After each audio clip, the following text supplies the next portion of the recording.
Hi, everyone. Hi, I'm Alison, and I work at WASPS. And WASPS is an arts charity that was set up in the 1970s to provide affordable workspace for visual artists. And this is really symbolic of the quality of the workspaces that we had. I'd say about 15 years ago, mushrooms, but not the good mushrooms, growing in our studios because they were really dank, they were leaky, they were cold, they were unheated, they were wet, and really not fit for purpose. Cut to 15 years later, and this is South Block, which we won the Rias Andrew Doolan Prize for Best Building in Scotland. And I just want to, run through how we got there very briefly and share some musings, observations about the state of creative workspaces today. So arts and regeneration, it's a kind of known tool, that the arts can regenerate communities and places across the world. It's pretty ubiquitous now. Every town and place across the UK has their own creative quarter or multi-million-pound cultural building. And at the same time, there seems to have been, particularly in recent years, this rise in the concept of the creative economy and a kind of lumping together of arts, creative industries, and a monetising of that and a recognition of what it can bring to the local economy. And I guess the impact of that really shaped WASPS.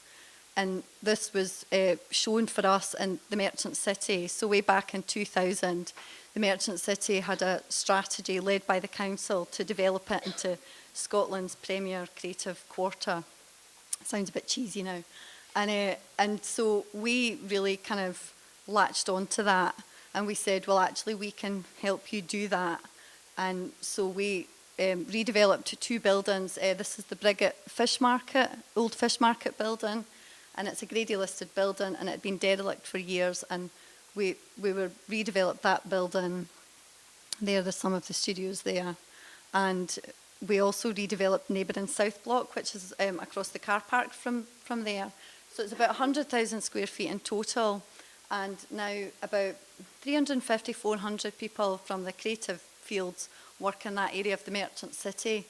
And we're about to do a second phase of work at the Briggate, which is to create studios for dance and circus and aerial and trapeze work. So it's about an investment of about 15 million.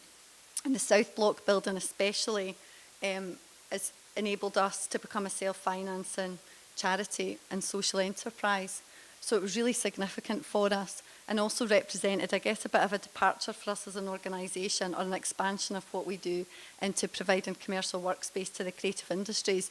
At the time it was quite kind of novel and trendy, and about 5 years ago, and now it's not. It's pretty commonplace. And I think the kind of lessons that we learned from that process is in the early generation of WASP projects, we were just about filling buildings with artists, trying to have secure tenure, stable rents, and improve the quality of the spaces. And now we're much more interested in, creative placemaking, which is a much more sensitive approach, I think, than this kind of top-down engineered regeneration that seems to be happening a lot now. It puts the people at the centre, and it's much more builds on the kind of distinctiveness of a place. The last slide that you saw was an example of wave particles work that they'd done in Helensburgh called the Outdoor Museum, where they took everyday objects that were important in people's lives and elevated them to a kind of museum status. Really, again, special for that local community. This is Witchwood Barns in Toronto, and they do some amazing creative placemaking stuff.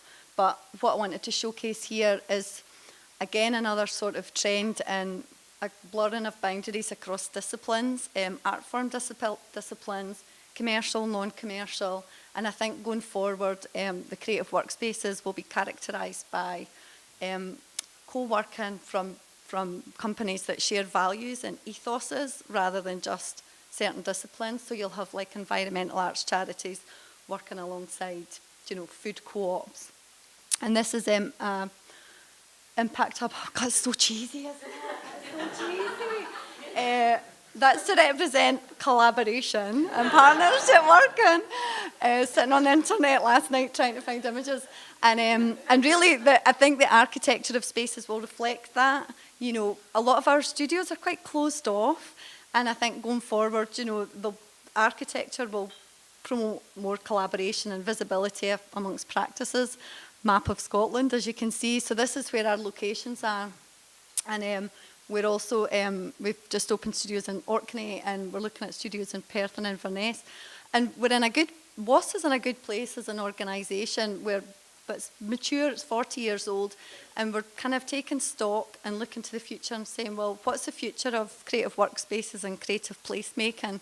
You know, we've got a national network of buildings, but really, like, what does that mean, just to have those physical spaces? It's more, you know, the people who are in those spaces, oh, another cheesy picture. The people who are in those spaces are much more interesting. And, you know, how can we nurture that creative community? We've been quite buildings focused in the last few years. And now I think we've got an opportunity to try and, I guess, harness the potential of the skills and the experience and the talent of people within our buildings to do more community work, kind of build on the social fabric of the communities in which we're based, and try to create, you know, real professional opportunities and income earning opportunities for artists. And one of the ways that we're going to do that is through a programme of exhibitions and events, and try to animate our buildings a bit more. This is a shameless plug for our new studio in Skye that we've just finished, and we were gifted a building, an old kind of black house building, which we've turned into a 3-bedroom flat, and some of these amazing little studio spaces available from next year.